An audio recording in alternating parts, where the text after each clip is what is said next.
자, 안녕하세요. 북스원 카페 연합은 오늘은 저번 시간에 이어가지고 그 맥락화 역사학 관련된 내용을 할게요. 그 맥락화와 역사학은 20년 기출문제 예문에 나왔던 거기 때문에 다음에 또 나올 수가 있어요. 자, 그러면 요거 이제 보기 전에 이제 그 화면 공유해 드리겠습니다.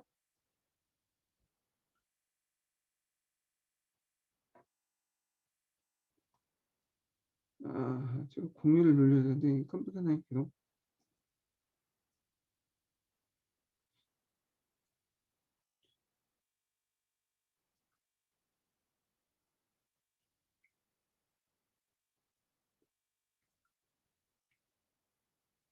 자, 이 맥락화 이제 그 역사 보기 전에 제가 이제 그 예전에 저번 주에 올렸던 보충 자료가 있어요. 며칠 전이죠? 하루 전에 올렸죠? 예. 하루 전에 올렸던 보충 자료가 있는데, 자, 이 보충 자료를 이제 피고 한번 보기도 하죠.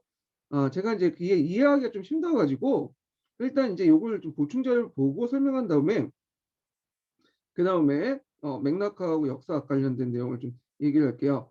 자, 여기에서 이제 제일 핵심 포인트가 맥락화와 역사학의 개념 파악이거든요. 예. 일단은 이제 여기 내용을 좀 볼게요. 자, 이거는 입론책이라 해가지고 입론과 구상이라는 책이 있어요. 그래서 입론과 구상이라는 책을 보니까 여기 갈색 책 내용보다 좀 편하게 쉽게 설명돼 있어갖고 이걸 제가 발췌를 했거든요. 한번 보죠. 자, 이 맥락화의 정의가 나오는데, 자, 맥락화라는 것은 현재 관점에서 설정한 구도와 같은 것에 과거의 형상에 삽입한 것이라고 할 수 있다. 자, 그래서 이제 맥락화는 정해진 틀에 과거의 조각을 모아 완성된 그림을 만든 것으로 이해한다면 그것은 역사와 다르다.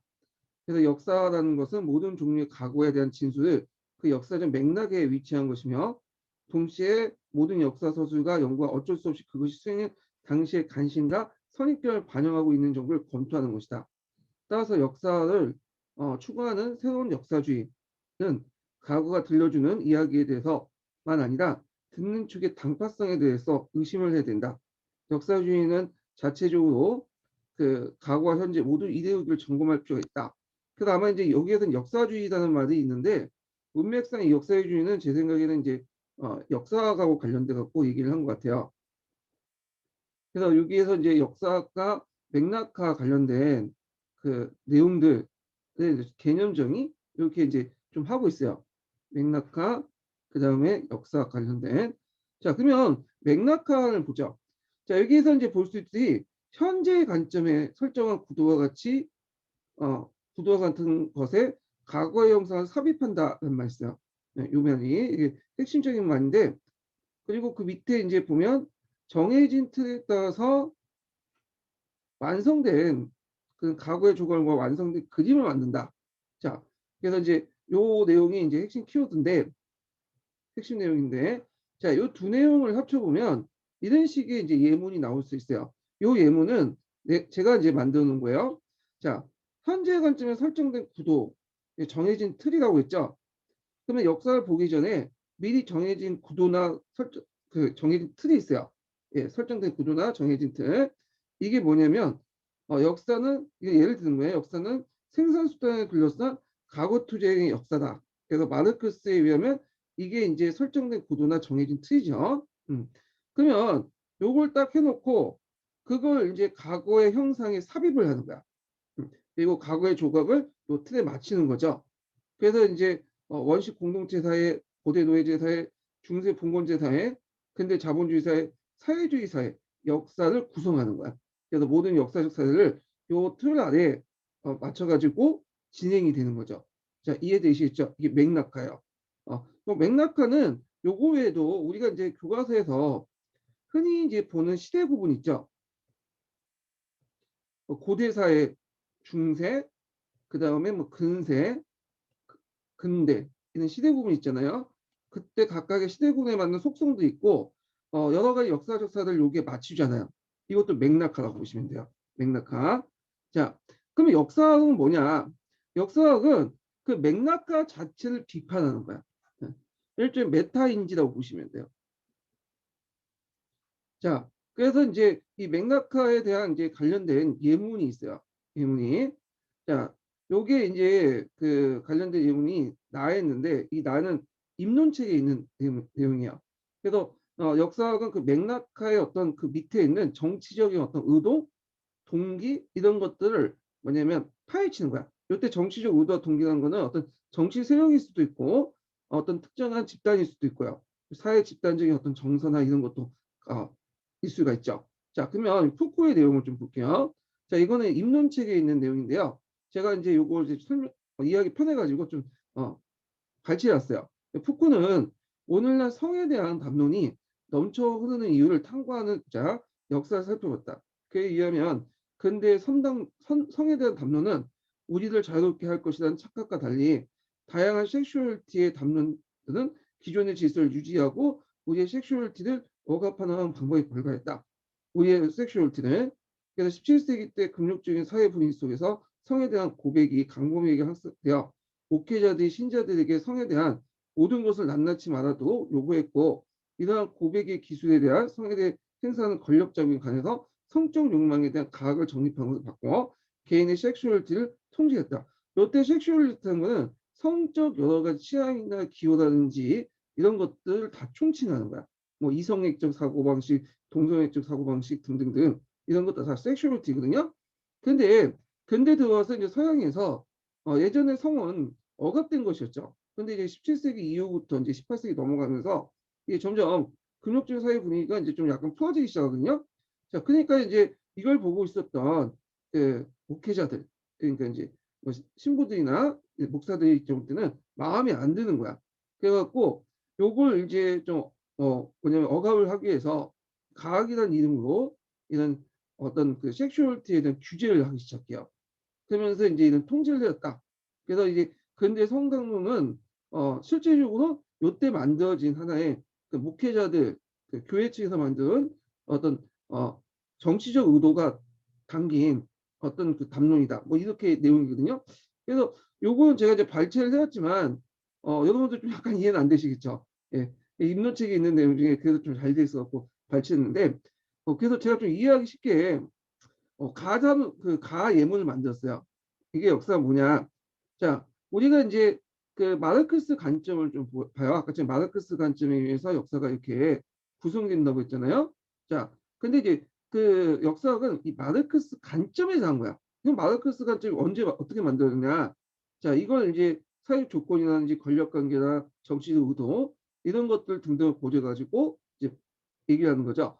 당시 유럽의 산업혁명, 그다음 노동자 자본가의 계급 발생, 노동자의 착취 등이 마르크스의 유물사관 형성의 경제적 배경이 됐고요. 자, 이에 따라 마르크스는 다양하고 객관적인 어떤 관점이 아니라 자기의 나름의 주관적 획일적인 생산관계나 범주, 언어를 통해서만 역사를 바라보게 되는 거죠. 그리고 이러한 마르크스 관점은 그 당시 자유주의 경제관과 대립을 하면서 갈등을 빚게 되면서 못하네요. 자, 그래서 노동자 계급에 의해 수용되었고 그 자본주의 체제가 복지국가 노동상권 보장위해서 등에 의해서 수용되었다. 그래서 마르크스 관점이 형성된 배경, 그리고 마르크스 관점이 어떤 범주에서 구성이 됐고 이 관점에 의해서 이제 나중에 확산되면서 노동자 계급과 자본주의 체제에 어떤 영향을 줬는가. 그래서 그 다음에 사회적 관점이나 사회적 배경, 그 다음에 정치 권력 관계 등등을 고려해서 보는 것이 역사학이에요. 그래서 관점의 메타인지 이렇게 보시면 되고 맥락화는 역사를 바라보는 어떤 관점, 구도 이런 걸 보시면 맥락화는 역사를 바라보는 관점, 구도고 역사학은 그런 관점과 구도가 왜 형성됐고 어떤 권력관계에 위해서 만들어서 어떻게 여러 계층에 소비됐는지 이런 것들 보는 것이 역사학이에요. 일단 개념 구조가 이제 잡혔죠. 자, 그러면 왜 역사학과 맥락화가 중요하냐? 예전에도 말한 것처럼 역사학과 맥락화가 논의된 배경은 뭐예요? 앞에서 역사적 사고력만 얘기하니까 이게 문제가 있다는 거죠. 왜냐하면 역사에서는 중요한 게 사고력이 아니죠. 이건 부차적인 건데 항상 그 뭐냐 뼈아제 이런 영역 중립인지로만 또 염두에 두었고 역사 사고력만 이제 강조했어. 얘네도 사고력 강조하니까. 자, 그래서 좀 약간 프레임트 바꾸자 해가지고 내용을 보자. 그래서 내용을 보는 과정에서 뭐가 나온 거야?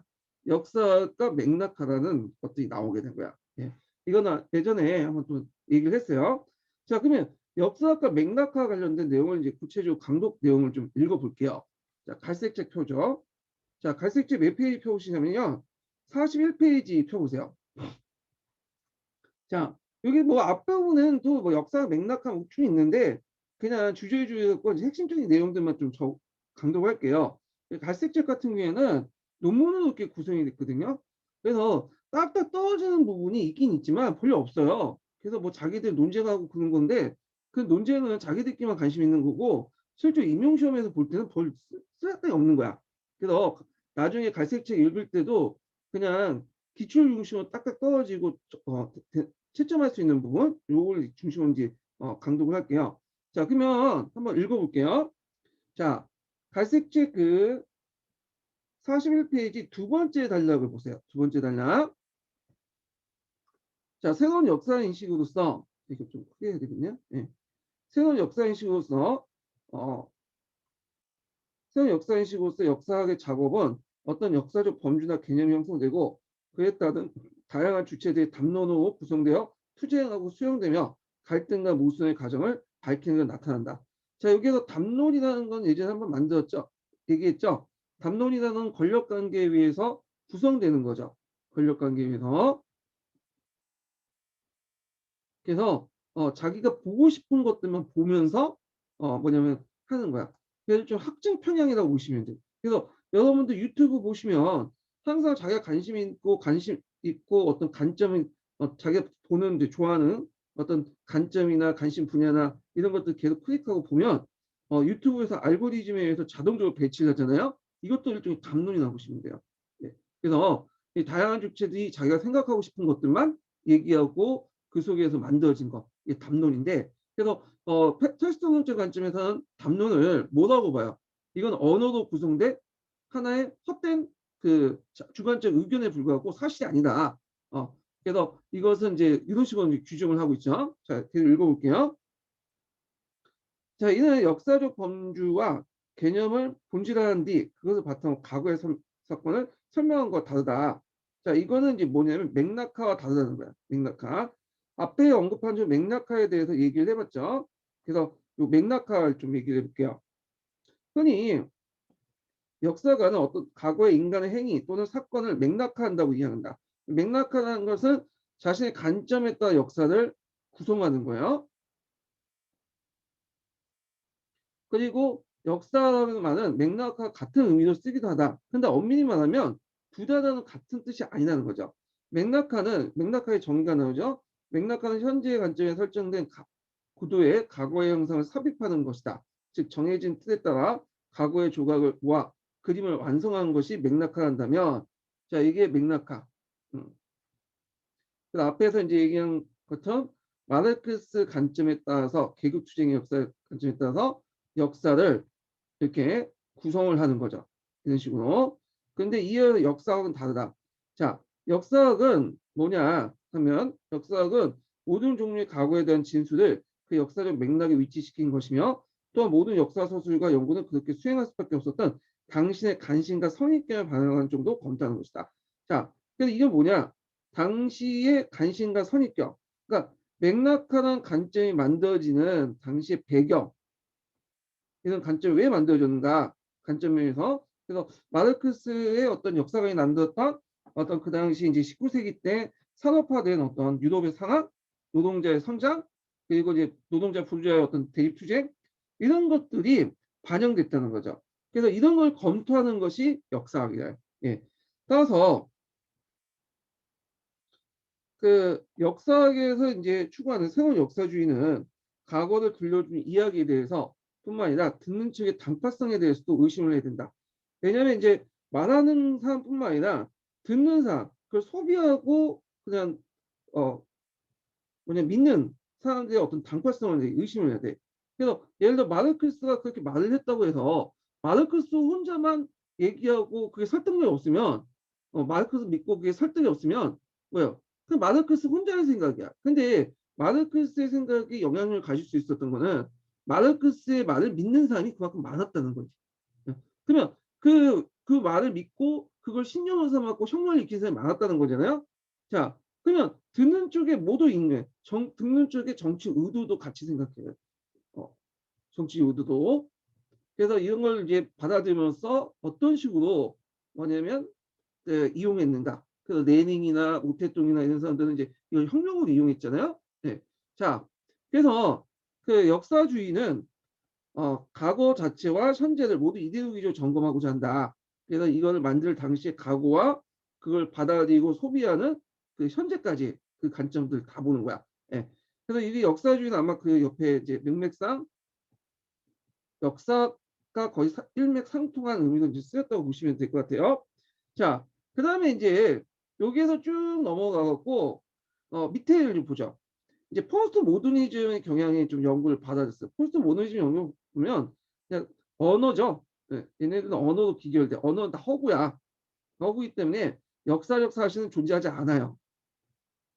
그리고 다 누가 만든 거야? 현재의 사람들에 의해서 주관적 의미에서 만들어진 거야. 텍스트론적 관점을 뭐냐면 연상을 시키면서 여기 글을 읽으시면 돼요. 자, 그래서 이후 관련된 내용이 쭉 있고, 자, 그 다음에 마지막 달려볼게요. 자, 맥락화와 구별되는 의미의 역사학은 언어와 사물 간에 중재되지 않는 관계에 대한 신념을 통해 경험을 당연시하는 게 아니라 분석의 모든 변주가 맥락적으로 또 갈등을 겪고 있으며 상황에 따라 다른 것임을 받아들이는 걸 할 수 있다. 자, 역사학이라는 것은 맥락화는 나름대로 자기 객관적으로 역사를 서술했다고 이제 보고 있거든요. 근데 이 맥락화에 서술된 건 뭘 통해서 서술한 거? 언어죠. 그러니까 언어는 당연히 주관적이고 허구적이고 그런 거잖아요. 다의적이고. 그러니까 이런 걸 고려한 역사학 같은 경우에는 이런 것들이 뭐냐면 항상 이제 주관적인 판단이나 어떤 자기의 신념 이런 것들에 의해서 쓰여졌다 안다는 거지. 예.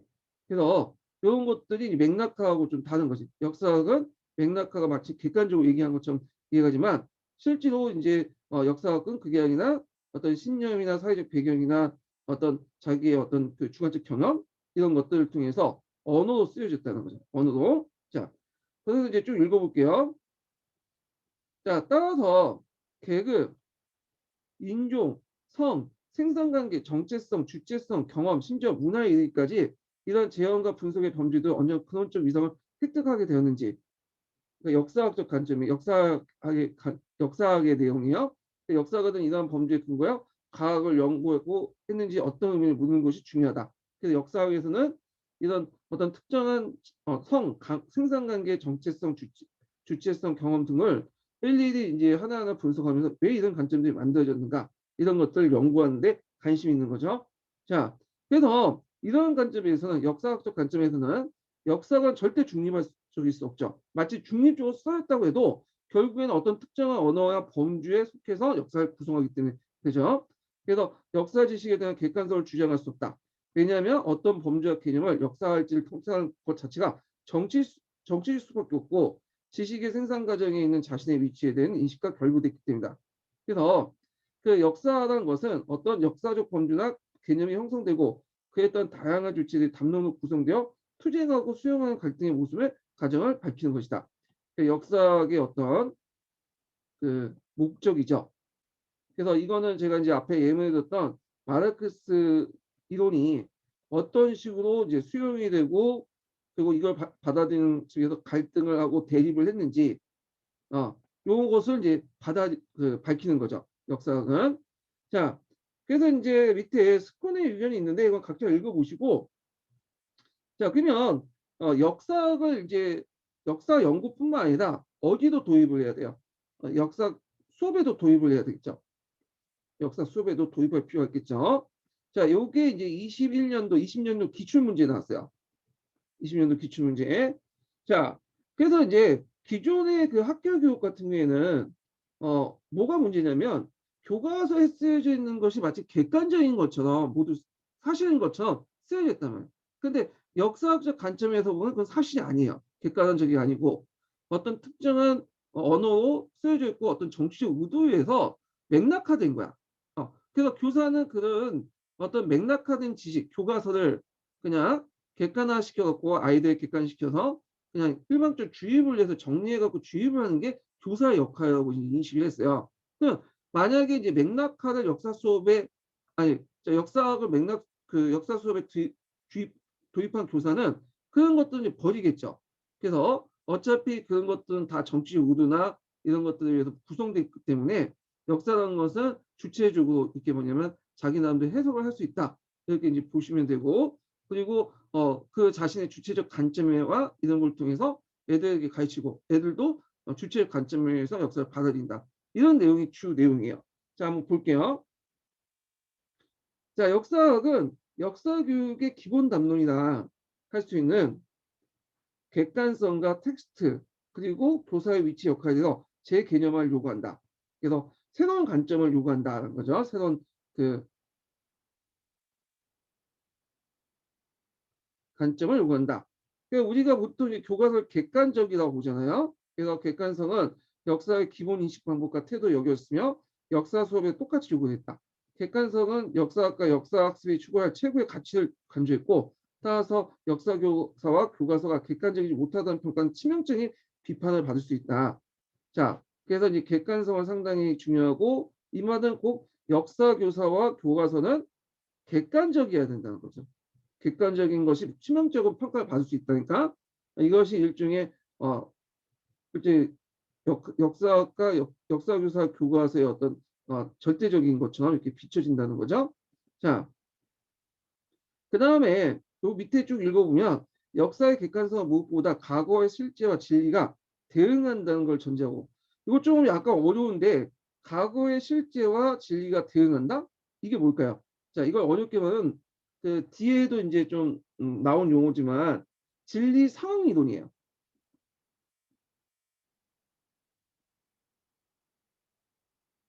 자, 그러면 여기에서 실제라는 건 뭐예요? 실제라는 건. 실제라는 것은 예전에 한번 얘기했어요.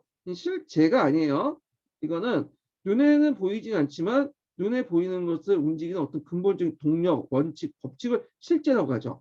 예, 이 실제라는 것이 존재하고 있고 이것이 진리다라는 거야. 예, 이게 진리 상응 이동이야. 자, 이런 걸 대상으로 해서 이제 이걸 바탕으로 해서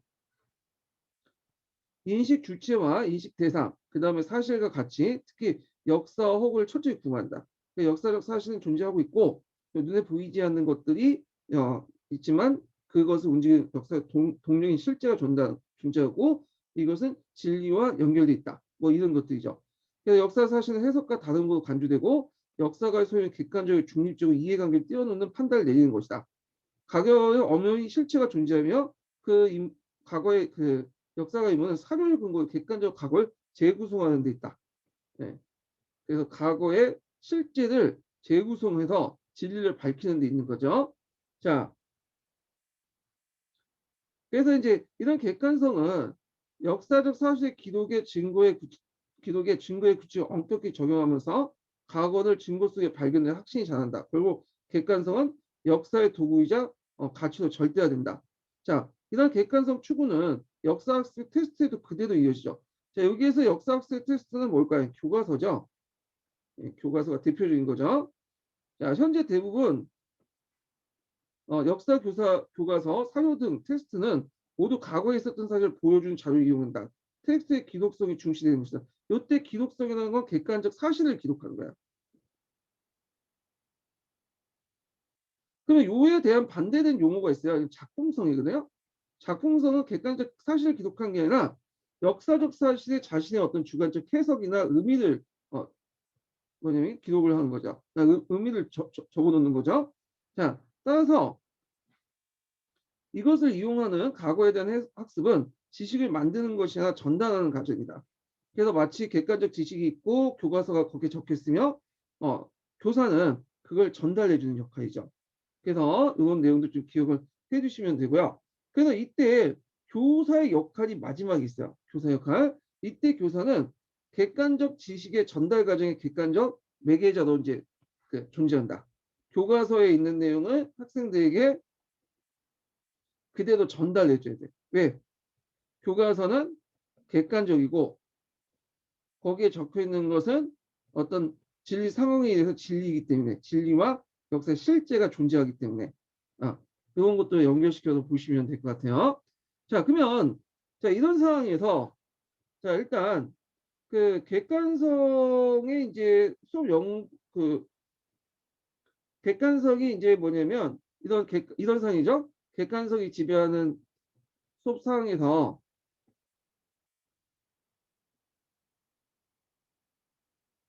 자, 어떤 문제점이냐? 어떤 문제점? 첫 번째는 자, 교과서에 있는 내용들이 사회관계나 언어 사용, 인간의 이해와 권력관계의 의미에 고정된 것이 아니라 담론을 통해서 구성되고 해치된 것이라면 부각될 수 없다는 거.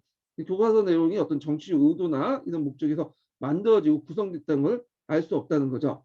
자, 그다음 두 번째로는 역사가에 따른 역사 사실이 다양하게 구성되어 있으며 진리 상황 이동에 따라 상관될 수 없다는 점을 무시된다. 그래서 우리가 팩트라고 알고 있는 것도 실제로 역사가들에 의해서 다양하게 어, 그 인정될 수 있고 인정되지 않으며 또 다른 팩트도 존재하겠죠.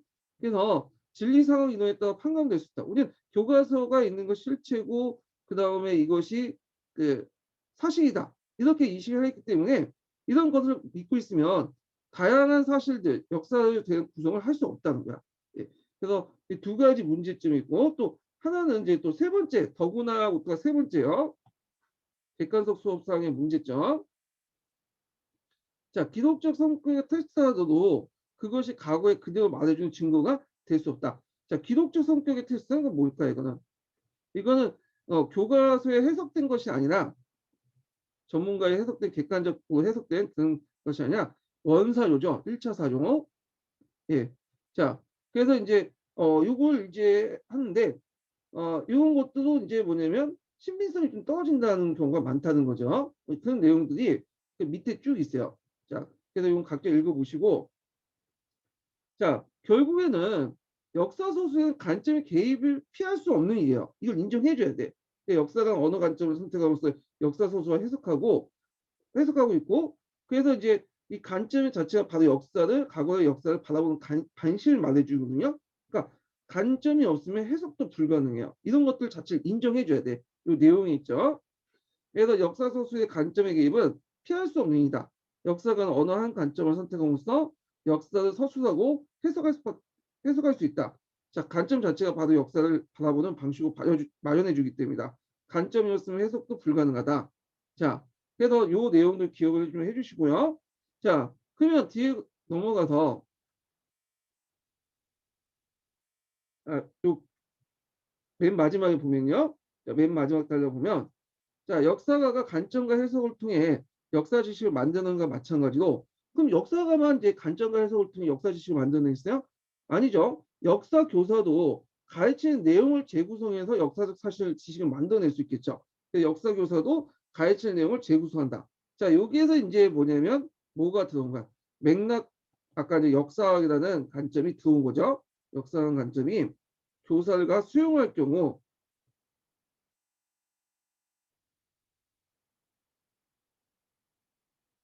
자, 교사도 역사 지식을 만들어내는 존재이다. 자, 그래서 역사 지식 생성해서 관점의 해석이 중요하다면 그것이 역사가만 아니라 교사에게도 해당되는 말이다. 그래서 역사 지식을 만들고 전달하는 과정에서 개입한 교사는 객관적 지식을 객관적으로 전달하는 순진한 매개자로 존재할 수 없다. 기존에 요구했던 교사에게 요구했던 것도 있죠.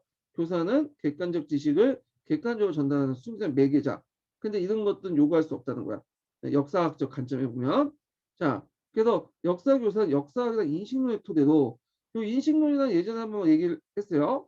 지식이 만드는 조건이나 이런 것들을 연구하는 인식론이죠. 그래서 역사 지식이라는 것은 원래 있는 사실을 존재하는 게 아니라 누군가에서 계속 만들어진다. 이런 인식론을 토대로 자, 가르치는 내용을 문제하는 동시에 그러니까 지금 가르칠 내용이 과연 이게 정당한 내용인가?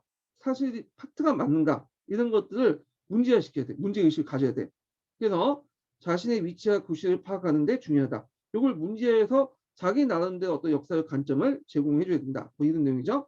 자, 이것은 학문과 학교에 거쳐 있는 지식의 생산 및 유포의 과정을 자신의 관점과 해석, 문제인식, 그리고 이러한 구조 속에서 통제되는 주체 교사와 학생의 관계를 오가는 역사의 담론과 지식의 성격에 대한 것을 학생들이 드러내는 거야. 그러면 교사가 자기 나름대로 역사 그 기존의 어떤 교과서에 있는 내용들을 문제화시켜서 자기 나름대로 가르쳤어. 그러면 학생들도 그걸 받아들일 때 어떻게 될까요? 당연히 어디 자기 나름대로 또 받아들이겠죠. 자, 그래서 이제 이런 내용들 좀 기억을 해주시고요. 자, 그 다음에 좀 밑에 보면 역사 교사는 역사학의 과정에서 교사의 위치와 규실, 그다음 교사와 학생 인지 과정의 상황 배경과 무관하고 수업 탈가치하거나 심리학적 사고 기능을 한정한 게 아니라 마치 객관적인 것처럼 얘기한 것이 아니라 현재 문제의식과 문제의식과 지식 이론의 생성과 사회적 언어적 조건에 대한 비판과 성찰을 추구해야 된다. 그래서 여기에서 이제 교사의 역할이 나오죠. 일단 교사의 역할은 앞에서 한마디 또 여기 음, 이게 교사의 역할 첫 번째 자기 주체적인 관점에서 역사를 바라봐야 된다. 역사를 주체적으로 해석해서 가르쳐야 된다. 그 다음 두 번째로는 현재의 문제의식과 지식 이름의 생성과 역사, 사회적 언어적 조건에 대해서 비판과 성찰을 낸다. 교과서에 있는 것들, 이런 내용과 관점이 어떤 문제의식을 갖고 있고, 그 다음에 이것이 어떤 사회적인 조건에서 만들어졌는가. 이런 등등을 알아야겠죠. 자, 그래서 이제 내용을 보면 교사 역시 역사 지식에서 역사성을 탐색하는 역사 과정의 일부로서 부분적으로 상대적 기능을 부실 수행함으로써 학생이 교과서와 교사의 설명에 대한 의문을 제기할 수 있도록 도와줘야 된다. 그래서 교사의 역할 또 세 가지가 있죠. 학생이 교과서와 교사의 설명에 대해 의문을 제기해야 돼. 교과서를 그대로 믿지도 않고 교사도 나름대로 주체적으로 설명하고 해석했으면 당연히 학생도 교사의 그 역사의 관점에 의의를 제기할 수 있겠죠. 자, 이런 것들 이제 기억을 해주시면 될 것 같아요. 그러니까 첫 번째 교사 역할은 역사적 사실을 교과서에 있는 대로 그래서 가르치지 말고 주체적으로 해석하여 가르쳐야 된다. 두 번째는 교과서 내용과 관점에서 문제의식을 갖고 이게 왜 사회적 조건에서 만들어졌는지 이런 것들을 비판하고 성찰해야 된다. 세 번째로는 학생이 교과서와 교사의 설명에 의문을 제기할 수도 도와줘야 된다. 이 세 가지가 이제 역사학적 관점에서 본 교사의 역할이에요. 수업 내에서. 자, 근데 이제 이거는 그냥 제 이론적인 거고, 실제로 그렇게 했다가 학교에서 쫓겨나요. 이런 식으로 이제 뭐 수업을 했다가는 완전히 욕 되게 얻어먹고, 막 징계 맞고 그래요. 예. 좀 약간 현실과 맞지 않은 뜨끔 같은 소리인데, 뜨끔 잡는 소리죠. 그래서 이런 거는 그냥 시험용어만 암기해 두세요. 뭐 다 아시겠죠, 뭐 그거는. 자, 그래서 이제 이렇게 해서 이제 역사학과 맥락학, 그다음에 역사학을 도입할 때 어떤 역사 수업 내용 이런 것들에 대해서 좀 얘기를 해봤고요. 자, 그러면 이제 다시 이제 뭐냐면 남색치고 넘어갈게요.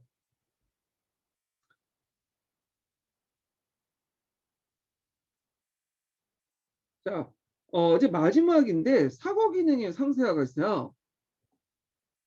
이거 좀 지울게요. 예.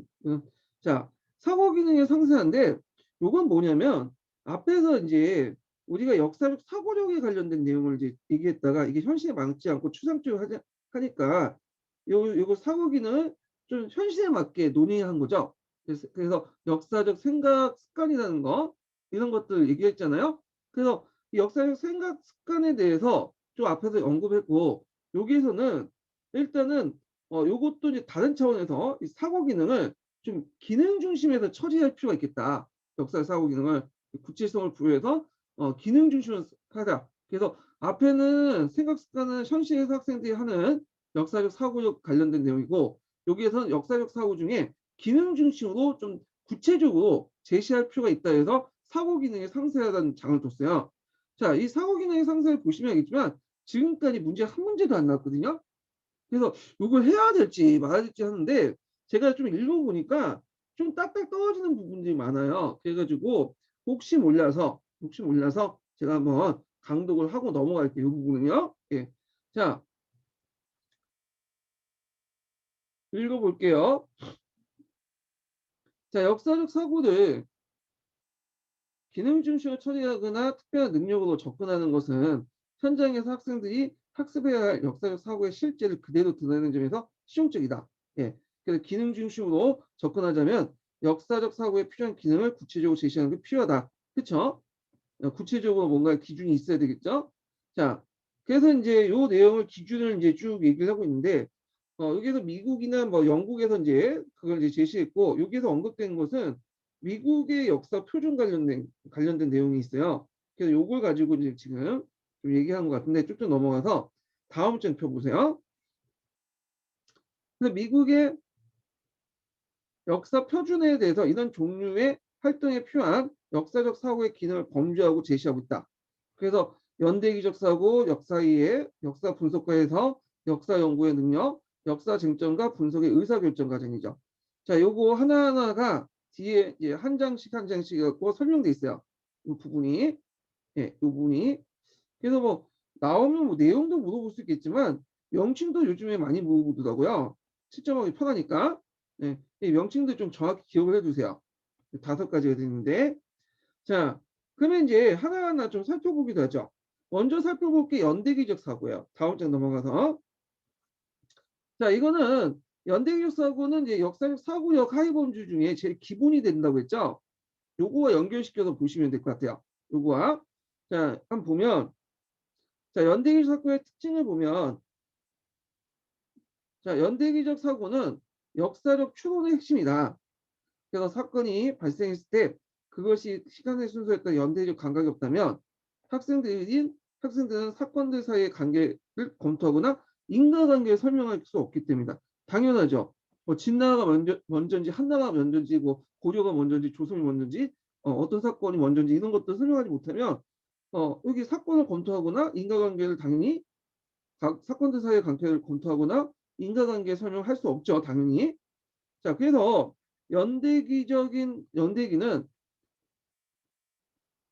연대기는 역사적 사유에 의한 정신적 발판이라고 한다. 자, 두 번째 특징은 잘 짜여진 역사적 내러티브는 연대기적 사고의 함량에 유용하다. 그래서 정교하게 잘 짜여진 역사적 내러티브는 이 시간에 따라서 전개되죠. 그래서 사건들의 시간적 구조와 선행사건과 결말사의 시간적 연관성을 담고 있기 때문이다. 자, 그 다음에 이제 연대기업 사고 기능 관련된 또 연대 표시 관련된 내용이 있어요. 자, 연대기업 사고의 기능은 우선 몇 년, 몇십 년, 수백 년, 그리고 수천 년 단위로 시간을 측정해야 되는데 이때 이제 역사학계에서 공통적으로 이제 정하는 표시가 있어요. 뭐 BC, 그다음에 AD 이건 많이 들었죠. 그래서 크리스트 저기 예수님의 탄생을 기점으로 해서 그 전까지는 비포 크리스천 해가지고 어 이것은 이제 기원 전, 그 다음에 그 후는 AD 기원 후 이런 식으로 하잖아요. 근데 최근에는 이거에 대해서 문제 제기를 하는 게 있어요. 왜냐하면 BC나 AD나 이렇게 나누는 것은 이 표시 자체가 뭘 중요해? 기독교를 중심하잖아. 기독교. 그래서 이거는 특정한 종교를 너무 강조하고 있다. 역사에서. 그래서 종교적 중립을 지켜야 된다. 종교적 중립. 응? 그래서 이슬람교를 믿거나 신두교를 믿거나 불교를 믿는 사람이 BCAD라는 걸 쓰고 하면 좀 그렇지 않냐. 그래갖고 이걸 표현을 기준을 바꿨어. 예. 그래서 이제 뭐 연도는 똑같은데 이게 표현 그 표기 절대 기원전 기원후 BCAD 부는 게 아니라 BC는 BCE 그다음에 AD는 CE로 바뀌었어요. BC는 BCE 똑같아요. 서적 기준이요. 근데 이런 식으로 바뀐 거야. 그럼 BC는 뜻은 뭐냐면 어 이게 이제 약자가 before common 그다음에 이제 before common air인가 air before common air라는 뜻이거든요. 시대라는 뜻이야. 그러니까 공동 이전 시대라는 뜻이야. 공동 이전 시대 이런 식의 이제 내용을 바꿨고요. 그다음에 여기는 그 common air라 갖고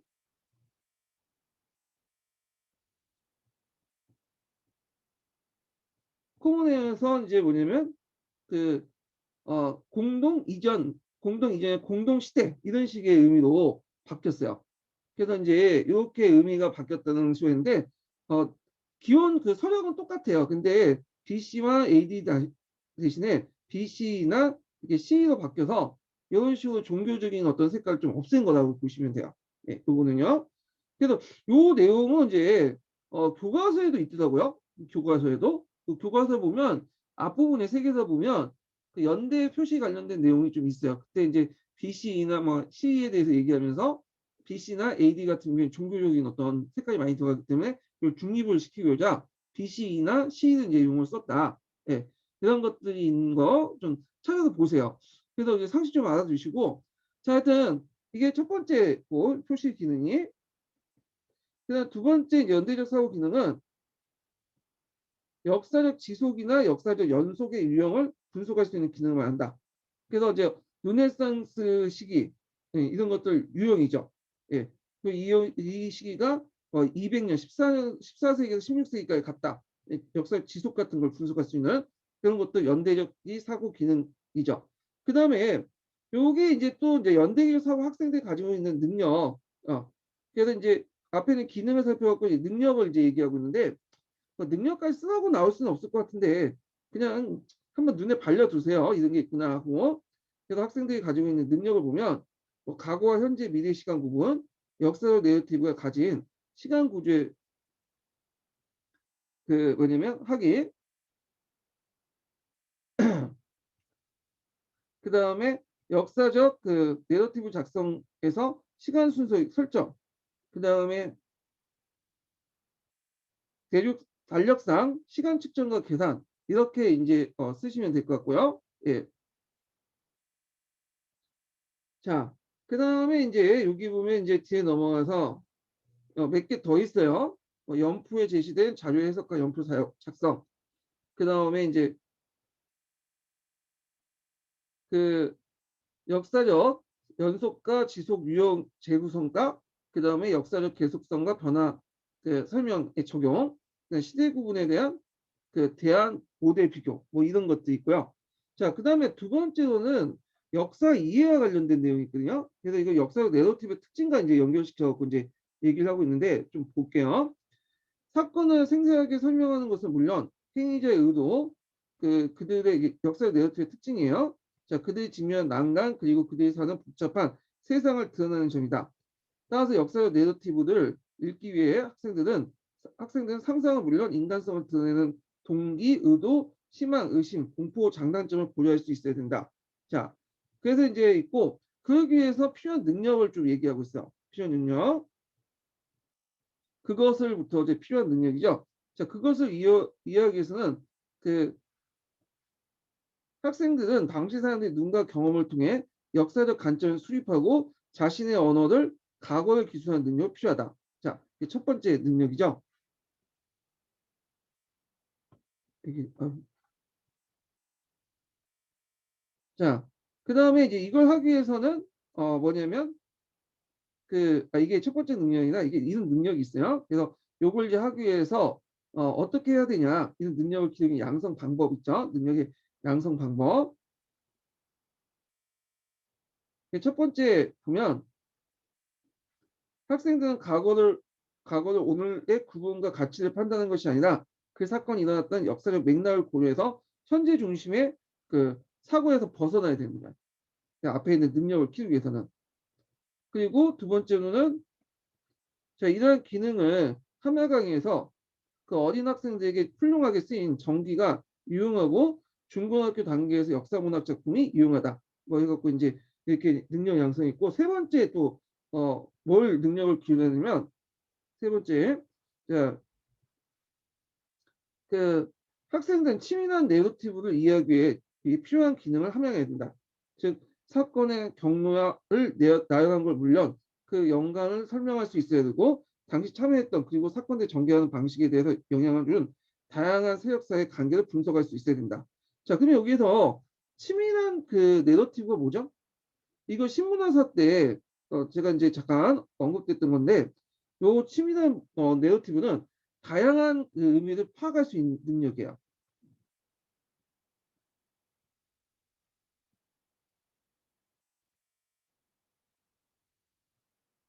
그래서 한 가지 의미뿐만 아니라 텍스트에서 다양한 의미를 파악을 해야 돼. 자, 이런 능력을 길러야지 그 뭐냐면 앞에 있었던 그런 이제 능력을 향상할 수 있죠. 그 능력을. 그래서 그 뭐 역사를 관점 수유하고 자신의 언어와 언어들이 과거를 기술하는 능력을 뭐냐 기를 수 있죠. 이런 것들 이제 얘기를 하고 있고요. 자, 그러면 이런 치밀한 내러티브를 이해하기 위해서 가는 기능을 구체적인 기능을 여기에 관련된 내용이 있어요. 자, 요 치밀한 능력을 내러티브를 기르기 위해 필요한 기능에 관한 구체적인 어, 내용을 보면 역사적 내러티브가 담고 있는 중요한 질문 확인하는 거. 역사적 내러티브의 목적, 정막, 시각을 정의하고 자, 의미를 가지고 있는 역사적 설명 혹은 이런 것들 분석해서 읽는 거. 어떻게 저자가 텍스트를 조직했는지 나타나는 수사, 레토리를 실마리를 인지하는 거. 뭐 이런 것도 있죠. 수사라는 것은 어떤 표현 방법이라든지 텍스트를 이제 쓸 때 프롭 같은 거 있죠. 전 시간에 설명했던 프로 이런 것들 인지하는 거. 자, 그래서 이제 이런 것도 좀 기억을 해두시면 되고 그 외에도 이제 이런 능력들 앞에 이제 능력들 벗어나 그 키우기 위해서는 또 네 가지 이제 네 번째 이제 특징이 있어요. 그 네 번째 그 능력 관련된 내용도 있어야 되는데 자 역사적 내러티브를 이해를 촉진하기 위해서 학생들은 역사지도에 제시된 데이터 다양한 그래프에 제시된 시각적 수학적 계산적인 데이터나 역사사진 정치 만화 그리고 건축물 같은 다양한 시각적 사료를 이용할 수도 있어야 돼요. 예. 그래서 이런 것도 이제 좀 기억을 해두시고 그래서 요 이용 관련된 내용이 이제 뭐냐면 요를 하기 위해서 어떤 능력을 갖고 있는 것이 여기 밑에 쭉 있어요. 근데 요건 한번 각자 읽어보세요. 자, 그 다음에 역사 분석과 해석을 볼게요. 자, 역사 분석과 해석을 이제 내용을 보면요. 그 역사 분석과 해석은 내러티브 읽을 때 그 좀 약간 비판적이고 분석적으로 읽어야 된다. 그 내용이에요. 그래서 그 이런 내러티브 그 내용을 그대로 믿는 게 아니라 그걸 좀 비판적으로 분석적으로 읽어야지 뭔가 좋다. 이런 내용들인데 자, 이런 사고 기능과 관련된 내용이니까 볼게요. 자, 학생들에게 역사 해석과 분석 능력을 길러주기 위해서는 역사적 내러티브를 사려 있게 읽도록 하는 것이다. 자, 이때 이제 사려 있게 읽는 것은 그대로 이제 읽는 게 아니라 비판을 하면서 읽으라는 거죠. 비판을 하면서. 그래서 학생들이 역사 내러티브를 읽을 때 가장 큰 문제점은 하나의 옳은 답, 하나의 중요한 사실, 하나의 권위 있는 해석을 찾아야 한다는 강박관념이다. 이 문제는 정통적으로 역사 교과서에 관련이 되어 있는데 이 문제를 해결하기 위해서는 학생들에게 교과서에 의해 여러 가지 사료를 이용하게 하거나 다양한 입장에서 역사적 해석을 관점을 제시하는 역사책 문화, 문서, 유물을 할 필요가 있다. 자, 그래서 이러한 과정을 통해 학생들은 역사적 내러티브를 통해서 그 속에 포함되어 있는 사실에 대한 역사가의 의견이 다를 수 있고 그 사실에 대한 해석을 동의하지 않을 수 있다는 걸 알 수 있다. 그래서 이제 여기 앞에서 이제 정통적으로 이제 역사적 내러티브 읽을 때 학생들의 어떤 반응이죠. 문제점. 하나의 답을 추구하거나 하나의 중요한 사실, 권위의 해석 이런 것들이 강박관념이죠. 이건 교과서 문제뿐만 아니라 우리가 이제 임용을 공부할 때 그리고 임용 끝나고 이제 답안을 찾을 때 뭔가 답이 하나 있잖아요. 그래서 이 하나를 찾아서 어떻게든 맞추려고 하잖아. 그러다 보니까 이제 이런 것들을 찾는데 여기에도 연결시켜서 생각을 해보시면 될 것 같아요. 근데 그럴 수밖에 없는 게 그렇게 해야지 점수를 따지. 예, 좀 현실과 좀 동떨어진 얘기를 하고 있는데 강박관념을 가질 수밖에 없어요. 강박관념을 가져야지만 점수를 딸 수 있기 때문에 그 문제를 좀 지적을 해야 되는데 여기는 전혀 뭐 그런 것도 현실이라고 얘기가 없이 자기 이제 의견만 제시했는데 일단 뭐 여기는 두 가지 내용을 했어요.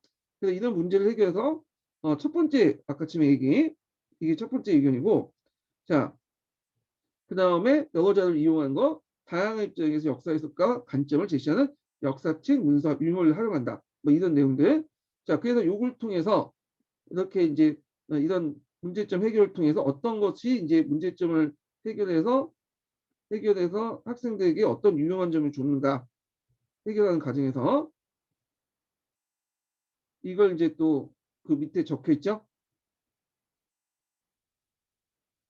자, 그 다음에 이제 이렇게 있고 여기에서 이제 잘 쓰여진 내러티브의 거야.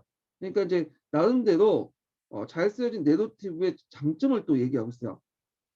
그래서 뭐 잘 쓰여진 내러티브가 어떤 기준을 가지고 얘기하는지 잘 모르겠지만 여기에서는 앞에 언급한 것처럼 뭐 하나의 사실이나 하나의 권위 있는 해석 등을 외에도 여러 가지 이제 뭐냐면 사실들 적혀 있는 것들 이런 것들이 잘 쓰여진 내러티브 이런 것들인 것 같아요. 그래서 보면 자 이런 걸 잘 쓰여진 내용을 통해서 첫 번째 학생들은 역사적 인과관계 즉 사회에 어떤 변화가 일어났고 그다음에 어떻게 행위자의 의도와 문제가 되었는지 그다음에 가정과 결과가 뒤엉키는 가운데 그것을 시행하는 수단에 의해서 결말에 어떤 영향을 줬는지를 분석하는 방법을 배울 수 있다. 자 이게 첫 번째고요. 그다음에 두 번째로는 자, 잘 쓰여진 내러티브를 통해서 학생들은 단선성, 역사의 어떤 하나의 흐름만 보는 거, 불가피성을 함정을 깨닫게 할 수 있다. 예. 자, 그래서 역사라는 것은 어쩔 수 없이 인간은 거기에 끌려다니는 그런 존재? 이런 것들을 이제 뭐냐면 벗어날 수 있다. 자, 뭐 이렇게 이제 있어요. 그래서 뭐 두 가지가 이제 해갖고 역사적 그 내러티브가 잘 된 것이 이런 특징들, 학생들에게 효용성 이런 것들에 대해서 좀 얘기를 했고요.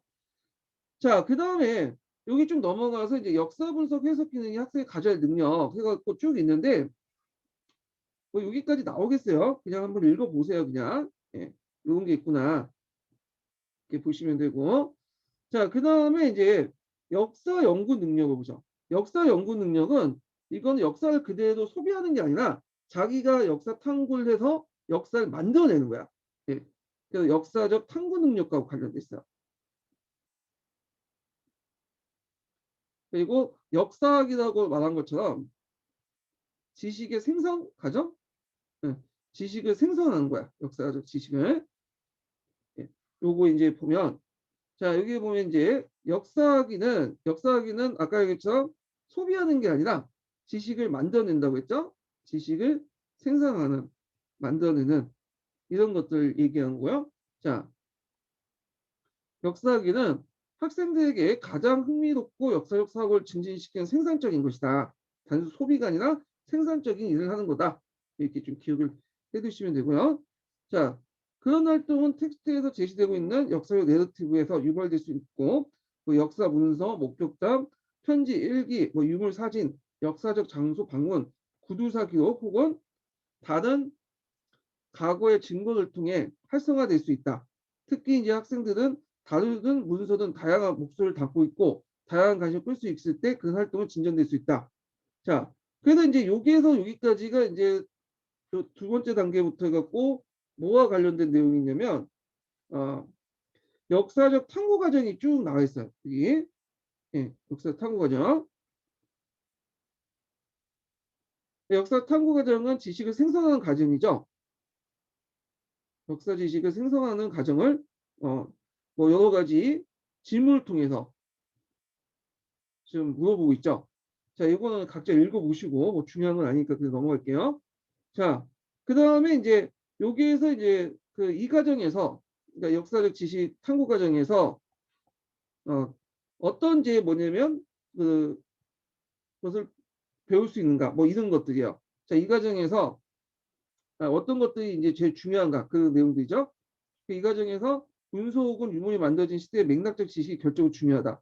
빠진 부분을 채우고 그들이 얻을 수 있는 기록을 평가하고 하나의 논리가 뚜렷한 역사적 주장 혹은 내러티브를 구성하기 위해선 본 큰 의미의 맥락, 그러니까 작은 의미의 맥락이 아니라 역사의 어떤 거시적인 이런 것들이 요구된다. 예. 자, 그래서 이제 요때 교과서 외에 다양한 맥락이 요 역사적 탐구 과정을 형성하는데 지식을 형성하는데 필요하다는 걸 얘기죠. 교과서 외에 다양한 어떤 역사적인 맥락이 필요하다.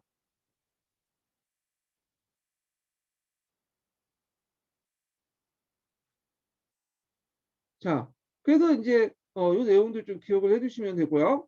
자, 그러면 이 과정에서 어떤 이제 호용성이 있는가? 그러니까 역사적 탐구 과정에 직접 자신이 지식을 생성하고 교과서의 다양한 역사적인 어떤 맥락, 자료를 찾아가는 과정에서 학생들의 어떤 것들, 유용점, 요것이 여기에서 여기까지 나와요. 자, 읽어보면 학생들은 그 자료를 통해 교과서적인 해석을 도전할 수 있고 해당 사건에 대한 새로운 질문을 하게 되며 교과서의 서술에 나타나지 않는 사안의 관점을 조사하고 교과서가 혹은 그 부분적 관계할 수 있는 쟁점을 알게 된다. 그래서 학습의 효용성이죠.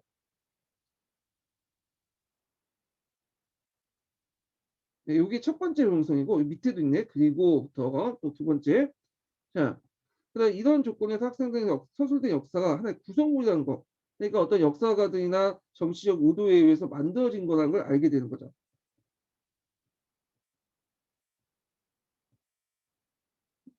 그래서 보통 구성이라는 말이 나오면 만들어졌다. 이렇게 보시면 돼요. 새로운 것들을 이제 뭐냐면 발견하는 게 아니라 발명한다. 이렇게 보시면 되겠죠. 약간 이제 포스트 모더니즘 느낌이 들어요. 예. 자, 그래서 이제 있고 과거에 대한 어떤 판단도 점진적으로 논쟁 가능한 거. 그러니까 지금 난 결론도 새로운 정보나 사료가 등록오면 사료가 나타나면 새롭게 쓰여질 수 있다. 이런 것들 이제 인식을 하셔야 되고 그리고 역사가가 그들의 작업의 중요한 탐구 과정이라는 걸 이해할 수 있다.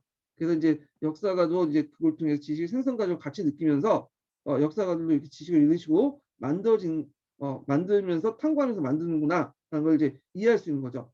자, 세 번째는 역사 탐구에 대한 능동적인 참여가 학생 수소 왜 역사가 지속적으로 과거를 재해석할 수 있는지 그리고 왜 새 해석의 새로운 증거를 밝혀낸 것뿐만 아니라 오래된 증거가 우리 자신의 새로운 아이디어에 비춰 재해석한 것부터 나타나는지 배우게 된다. 자, 그 다음에 네 번째는 학생들은 또 왜 훌륭한 교사나 역사가는 조작이나 주입이 아니라 교사의 정직한 메시지를 행동하는 과거의 정직한 메신저로서 행동하는 데 관심이 있는지 알게 된다. 뭐 이런 내용들이에요. 자, 그래서 이제 네 가지가 있고요. 그 다음에 이제 이때 역사 기능으로서 연구 기능으로서 학생이 가져야 할 능력도 있어요. 자, 요건데 나올 가능성 없지만 한번 각자 읽어보시죠. 한번 읽어볼까요? 그냥 제가 같이. 자, 역사적 질문을 설정하거나 다양한 사로부터 역사적 데이터를 획득하거나 역사적 데이터를 검토하거나 기록에 빠진 부분과 이걸 확인하거나 시간, 장소에 대한 맥락적 지식과 관점을 열거하거나 양적 분석을 도입하거나 역사적 증거에 기반을 해석하거나 요게 이제 들어가 있고요. 자, 그 다음에 이제 역사 쟁점 분석과 의사결정인데 요거 하기 전에 제가 이제 그 첫 번째 인증번호 강의 수강 인증번호를 불려드릴게요. 자, 첫 번째 강의 수강 인증번호는 65번이에요. 65번. 65번 기억하셨죠? 예. 자, 역사적 쟁점과 의사결정은 이게 마지막이거든요. 예, 세부 기능의 마지막인데 요건 뭐하고 좀 비슷하냐면 역사적 판단력하고 비슷해. 딱 읽어보시면.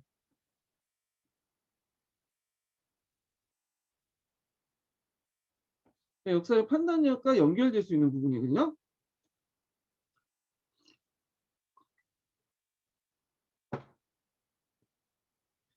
그래서 한번 볼게요. 자, 쟁점 중심의 분석과 의사결정이란 부터 해갖고 그 밑에 이제 정의가 나오고 있어요. 여기가 이제 개념의 정의인데 개념의 정의. 자, 학생들은 역사적 딜레마나 중요한 순간에 맞이하는 문제의 중심에 위치하는 시키는 걸 말한다. 네, 그래서 쟁점 중심의 분석과 의사결정한 그런 걸 말한 거죠. 그 시대의 쟁점과 문제를 직면하여 그 장면에서 그들의 가능한 대안을 분석하고 선택되지 않았던 행위의 결말을 평가해보고 선택된 행위의 결말과 비교하는 것 등을 학생들 개인적으로 참여하는 활동들이다. 자, 요게 이제 역사쟁점 분석과 의사결정의 정의예요. 자, 그러면 이렇게 하면서 어떤 유형점인가 이들 활동을 통해서 그래서 이게 첫 번째 유형점을 이제 좀 보면